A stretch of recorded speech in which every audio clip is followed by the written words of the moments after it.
How you doing? How you doing, people? Welcome to Let's Get Stringing. What I have with me today is the Head Extreme MPL. It's the light version, 285 gram, I believe, somewhere around there.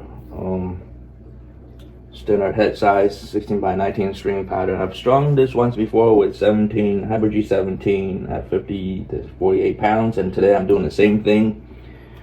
And customer brought her own string. He brought it in. It's in the bag of this thing with the Chinese writing on there. So he probably got it from some e-commerce site. So my question is that why is it an American branded string, the Hybrid G? I think it's made in Taiwan. So I guess that might have explained it. But the question is that the price of a reel of Hybrid G here is like on your Amazon and Tennis Warehouse. I believe it's around like 130 some plus tax and shipping. However, there's some European sites which are for cheaper. So if you've got any good source of where I can bring in strings for cheaper, please comment below. I'd appreciate it.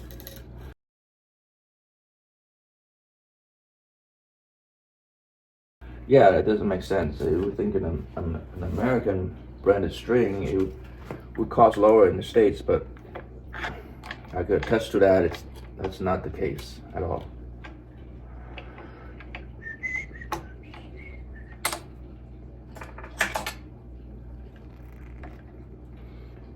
It's the first time I'm using this Herbert Bird angle.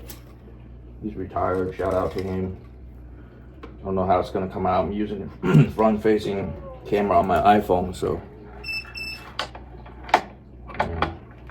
if it doesn't work, I'll change the setup next time. Yeah, my setup is not really perfect. I got my tripod set up to my so I got something going on, stringing, and my parents want to come down and get some food out of the freezer, and they can't. So I gotta get a better setup. That's easy done. I just gotta bring in some revenue first. It's not gonna make me rich, but I don't know.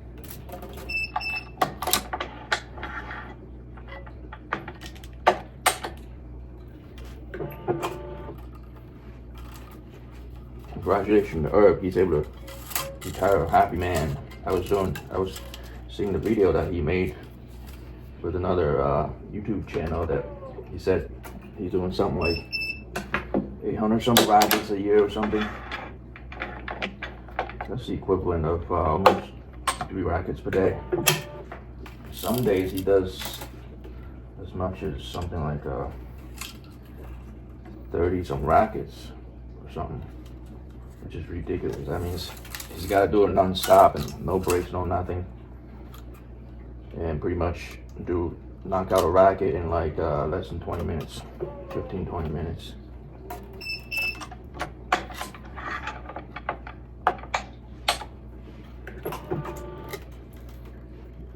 I'm getting faster still, learning from all these content creators. Most important thing is to always hang on to the tag end of your string. That would help to prepare the next weave. You won't have to spend a few seconds searching for the tip of it, because for every time you spend a few seconds searching for the tip and you do it 16 times on the main and 19 times on the crosses, that adds up to 3 or 5 minutes roughly right there.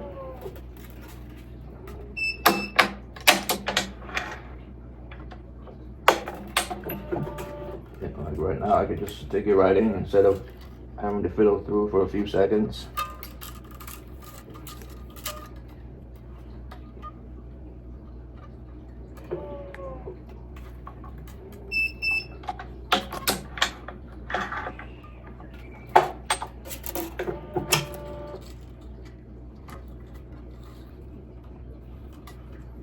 So always hold on to your tip, guys.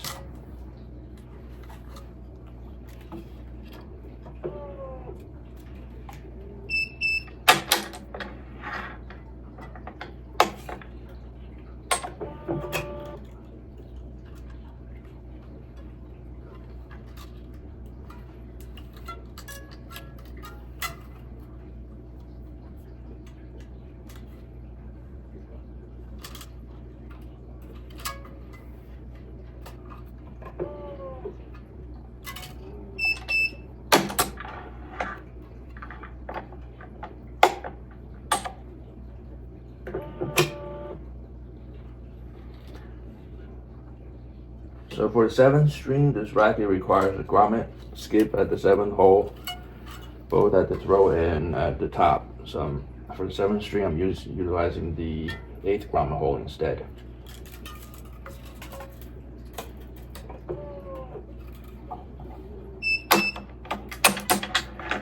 As you might notice, what I started doing with the poly strings is that I stopped, see right there, I just wasted 3 seconds having to find a tip. I stopped wrapping the string around my diabolo for all my poly string setups. As long as I line it up exactly parallel to the puller, I don't have to waste 2 seconds to wrap the string around the diabolo. So let me know what your thoughts are with the pros and cons in doing that. I'm still doing the diabolo thing with the multi-filament strings. I'm just skipping it for the poly strings.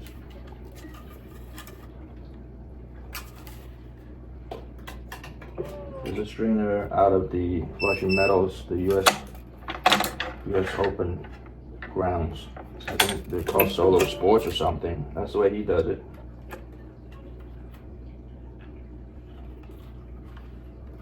So let me know if you think that's gonna affect any dynamic tension or playability of the string bed. Anything you're concerned about, if it actually pulls at a slightly lesser tension without using the diabolo. I'd like to hear your thoughts about it.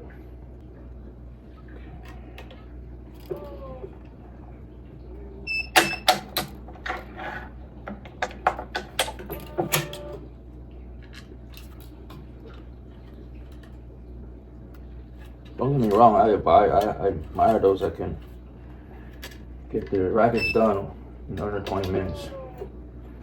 That's a good skill. However, what most of streamers don't talk about is they can get it done, but is their puller actually pulling to the reference tension like they talk about? I got my stringer set up to where it actually displays the actual tension is actually getting pulled, and as you can see, there's always some fluctuation. So without actually waiting at least a few seconds for that number to settle down, you can sometimes the tension could be under pulled. I mean, if that's the concern, then the remedy is perhaps to calibrate the machine on a higher end of things. Maybe calibrate in a way that it actually pulls 51 pounds or 50.5 pounds at a reference tension of 50. Maybe. Is that a good way, or I'm not sure.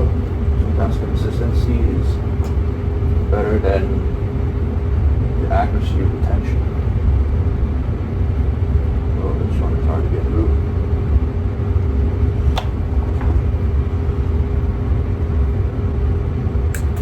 Make a tip and see what's going on with this hole.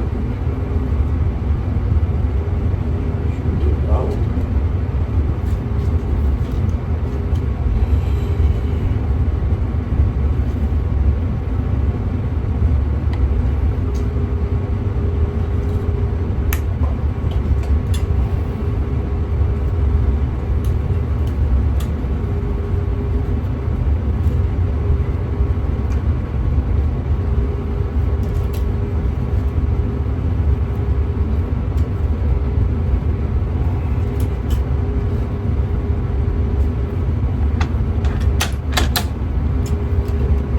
As far as I can see, I'm the only one that does this sound pitch check to ensure that the left string matches the right string, as a pair. The string higher, so stretch the high side a little bit.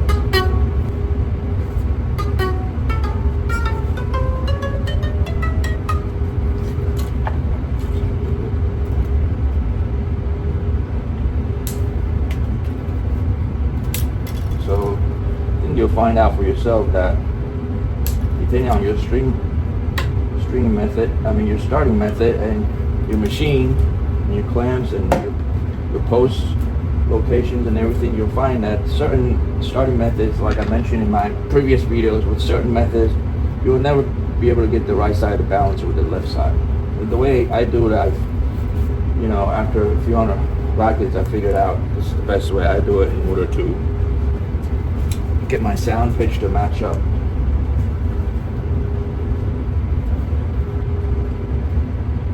Starting the crosses as usual in the 11th round hole, I think.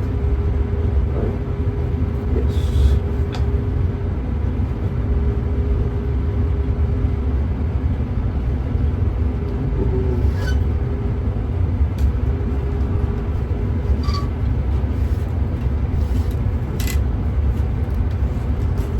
I think this pack of strings is long enough, so I don't have to use a starting knot. I just use my string clamp, my starting clamp, which takes quite a bit longer string.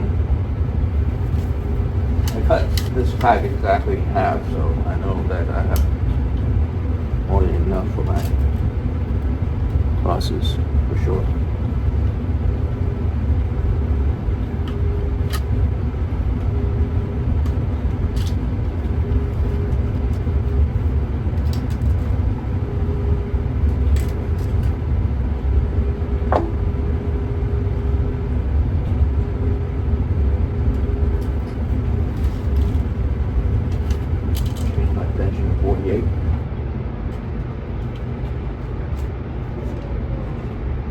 Tighten up my clamp just ever slightly, sort of long slip.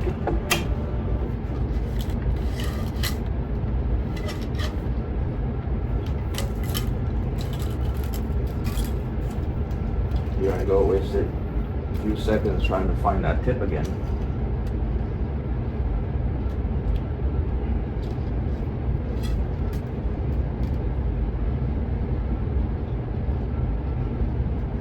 I've had some tennis players dropping off rackets in the middle of a blizzard, snowstorm, or when it's raining.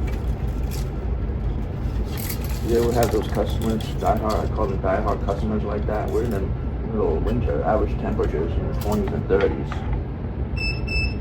I guess they all play indoors. I mean, some of them won't play in the 30s. Those people are nuts. Some of them are like East Asians. You would think that where they came from, the climate is like tropical region, but no, it's some of them are from like northern China, and they tell me they're home in northeastern China. The climate is colder than us here in New Jersey, so no wonder. And back in the day when they used to live back there, the heating is probably not that prevalent, so they're used to the cold. For them, it's no big deal. But my minimum temperature for me to play outdoors is 45 field temperature. You ever look on your weather app? It displays an actual temperature. I know, at least on my iPhone weather app, it has a field temperature. That takes into account of the humidity, the wind, and everything. So sometimes I look at the temperature, it may say 45 degrees, but because of the humidity and wind, the field temperature might be only 30 something. So that's a no-no for me.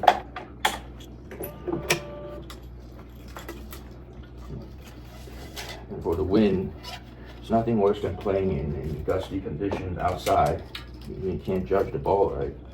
Well, that's the other thing. Some people will play in the winter with a pair of gloves on. What do you think of that?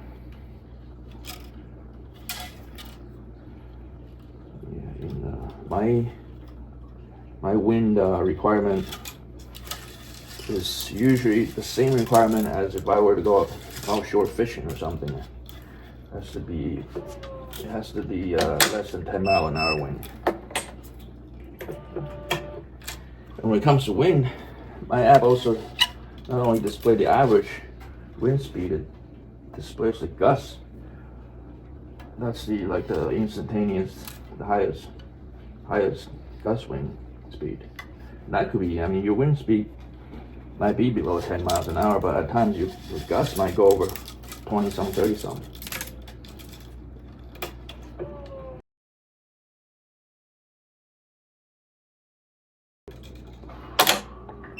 But I'm just lucky to be able to play most, like 3/4 of the year outdoors without paying.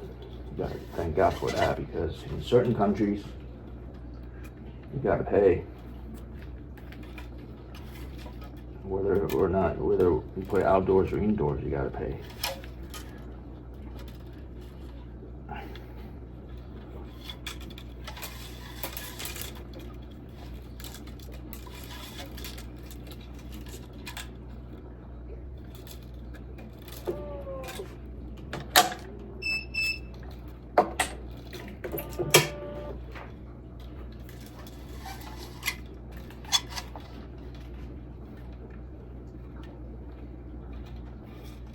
I'm gonna see if I can make it to the end before I go ahead and tie out that string up top.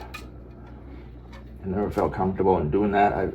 I would feel more comfortable if I had another starting clamp.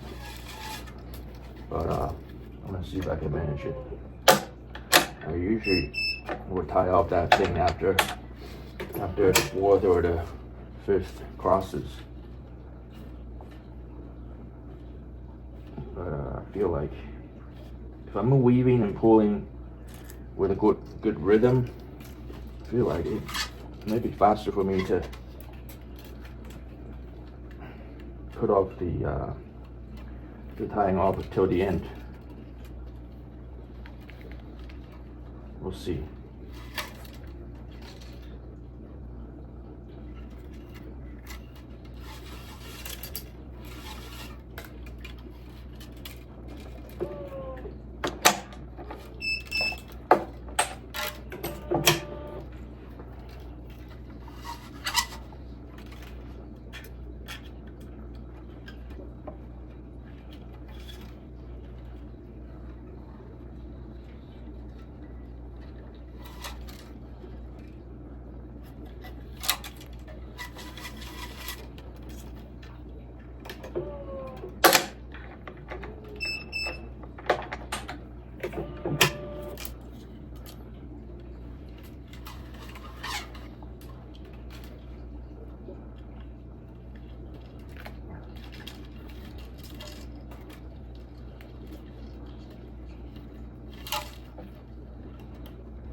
Oh yeah, I meant to mention that with these Hyper Gs,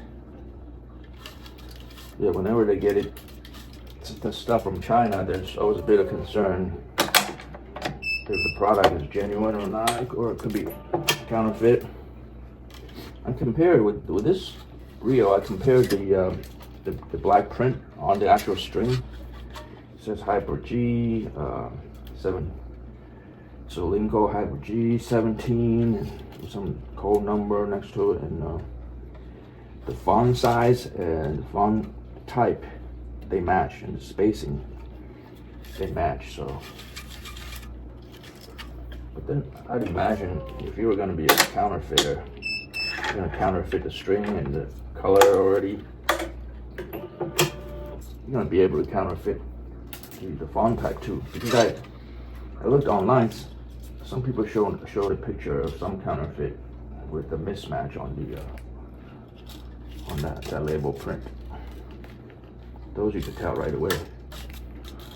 But so far from the feel of these strings, because I've strung hundreds of Hyper Gs, hundreds of times, these don't feel any different.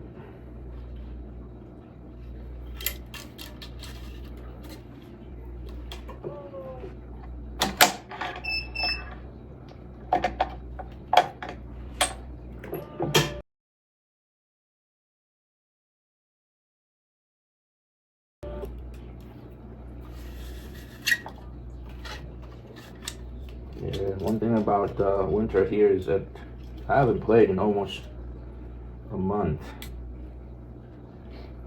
And don't get me wrong, I've joined 3 different USTA teams. 2 men's teams and two men's teams. One at the 3-5 level, and the other one is 4-0 level. And I also have a third team that's a mixed team. But so far, they got so many people that sometimes even if I sign up to play, I don't get to play. I mean, in a way, it's good and bad. Like if I really want to get my exercises in by playing, I don't have that opportunity, even though I pay to join the team.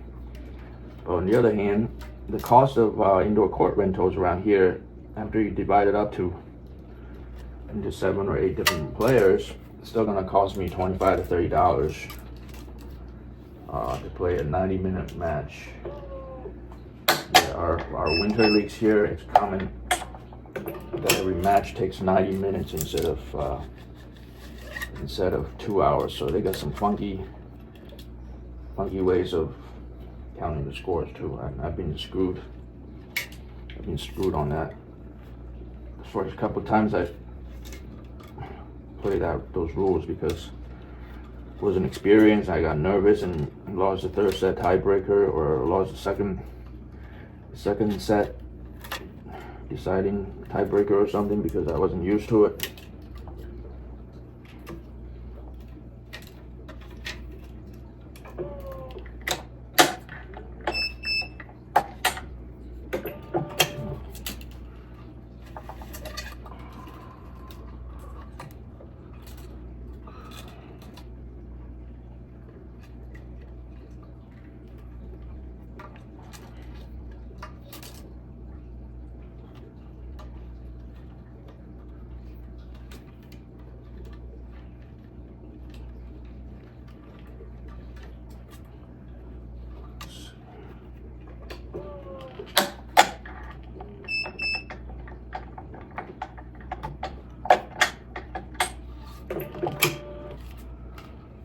Down to our last string.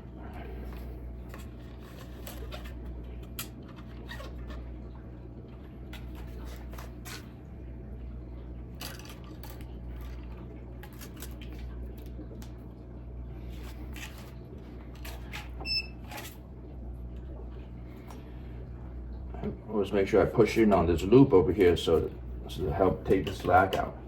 And I put on my tile tension, so it's pulling at 55 pounds instead of 48. 52 pounds actually. It's not my tile hole.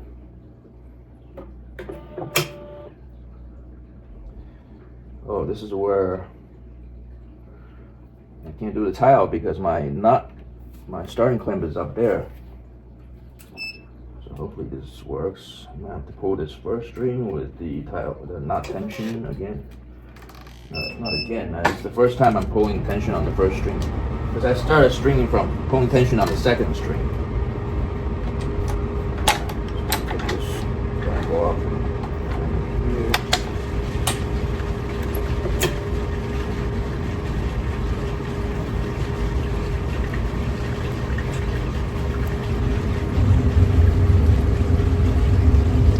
I like it this way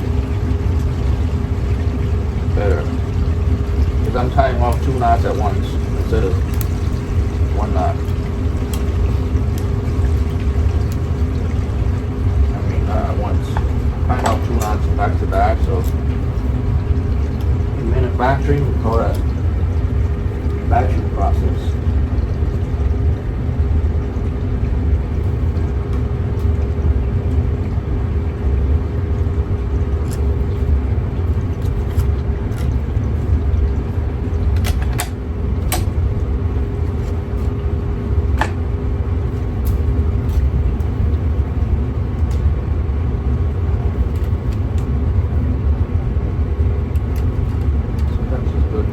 Good when you have a lot of volumes to do.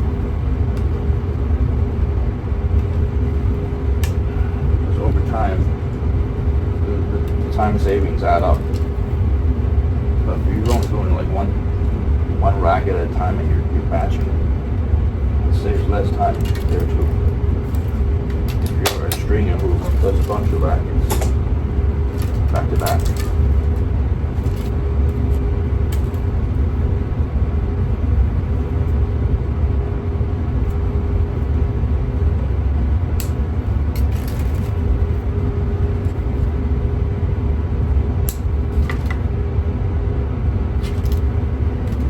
Try to tuck the pointy end of the string in so it doesn't catch on somebody's sweater or something, or poke somebody in the hand.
For watching. We'll move on to the next racket. Take care, guys. Oh, it's less than 30 minutes. Happy with that. Like and subscribe.